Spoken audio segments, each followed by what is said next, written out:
9h04, l'heure du journal de la culture. Mathieu Charrier, le nouveau Largo Winch sort aujourd'hui, c'est de la bande dessinée. Eh oui, 21e aventure déjà pour le playboy milliardaire créé en 73 par Jean Van Damme. Et pour cette nouvelle aventure, Largo est confronté à la finance, explique Éric Giacometti, le scénariste au micro de Thierry Geffrotin. Largo Winch va faire face pour la première fois de sa vie à la finance, mais la finance de l'ombre.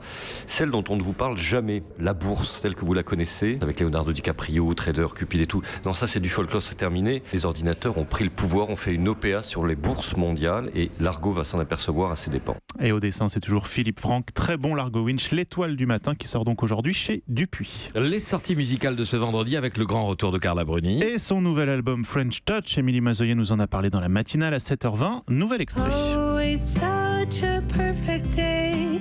I'm glad I spent it with you. It is just a perfect day. You just keep me hanging on. Carla Bruni et son album de reprise, donc allant des Rolling Stones à ABBA en passant par AC/DC. Dans un tout autre style, Eddie De Pretto sort son premier disque aujourd'hui, issu de la nouvelle scène française. Regarde, je lui de paillettes et me réduis au chaos. C'est la fête de trop. Moi je l'ai faite, défaite et ça jusqu'au fiasco. C'est la Eddie De Pretto, premier album qui s'appelle Kid. Premier album aussi pour Liam Gallagher en solo. Eh oui, l'ex-membre d'Oasis sort effectivement son premier disque empreint de toutes ses influences.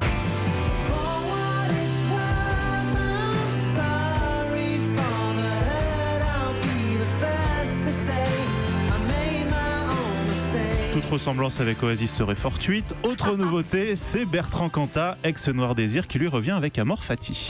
Tu peux crever dans la jungle, on n'a rien à foutre de ta gueule. Tu vas rester planté là. Amor Fati, premier extrait du nouvel album de Bertrand Cantat, son premier en solo après l'aventure des Trois. L'album devrait sortir en décembre. Au théâtre, la pièce Mon Ange, plébiscitée lors du dernier festival d'Avignon, a fait sa première hier soir à Paris. Oui, avec Lina El Arabi, l'histoire d'une jeune femme kurde baptisée l'Ange de Kobané, devenue le symbole de la résistance contre Daesh. Il ouvre le coffre. Tu peux gagner ton passage. Sous la roue de secours, un compartiment plein de faux papiers d'identité.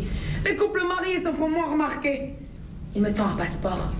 Tu t'appelles Nadia, ma chère épouse. Des coups de klaxon, des appels de phare, le drapeau noir et blanc de Daesh, son étendard, on dirait une tête de mort. On s'arrête.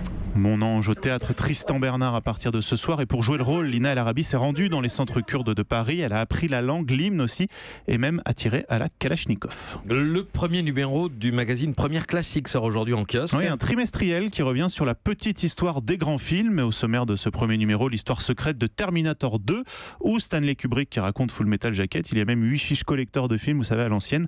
C'est en kiosque et ce Première Classique coûte 14,90 €. Enfin, tout de même, enfin avant le week-end, vous nous conseillez le livre de recettes spécial Tortue Ninja. Eh oui, livre de cuisine, bien sûr, spécial pizza. Je savais que ça vous ferait plaisir, Patrick, dont se nourrissent Michelangelo, Leonardo, Raphaël et Donatello.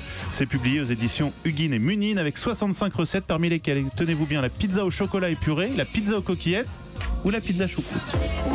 Un spectre très très large pour ce journal de la culture. Très pop culture, les Tortues Ninja. Je ne sais pas. Je vais consulter Olivier Pouls sur la validité de la recette pizza choucroute. Ménélique, qu'est-ce que vous piochez dans ce melting pop Largo Winch, culturel Largo Winch. Ça m'intéresse énormément. Oui. Évidemment, ça vous plaît, ça vous intéresse. Europe 1.